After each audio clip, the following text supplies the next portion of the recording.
ಹೃದಯಾಘಾತದಿಂದ ಪದವಿ ವಿದ್ಯಾರ್ಥಿಯೋರ್ವ ಮೃತಪಟ್ಟ ಘಟನೆ ಶಿವಮೊಗ್ಗ ನಗರದ ಹೊರವಲಯ ಬಸವನಗಂಗೂರು ಗ್ರಾಮದಲ್ಲಿ ನಡೆದಿದೆ.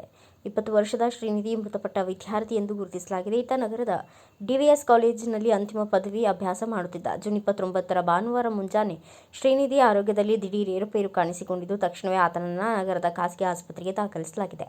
ಇದೇ ವೇಳೆ ಚಿಕಿತ್ಸೆ ಫಲಕಾರಿಯಾಗದೆ ಅಸುನೀಗಿದ್ದಾನೆ ಎಂದು ತಿಳಿದುಬಂದಿದೆ. ಹೃದಯಾಘಾತ ಹಾಗೂ ನ್ಯುಮೋನಿಯಾದಿಂದ ಶ್ರೀನಿಧಿ ಮೃತಪಟ್ಟಿದ್ದಾನೆ ಎಂದು ಆಸ್ಪತ್ರೆ ವೈದ್ಯರು ತಿಳಿಸಿದ್ದಾರೆ ಎಂದು ಬಸವನಗಂಗೂರು ಗ್ರಾಮದ ನಿವಾಸಿ ಪ್ರಸನ್ನ ಅವರು ಮಾಹಿತಿ ನೀಡಿದ್ದಾರೆ.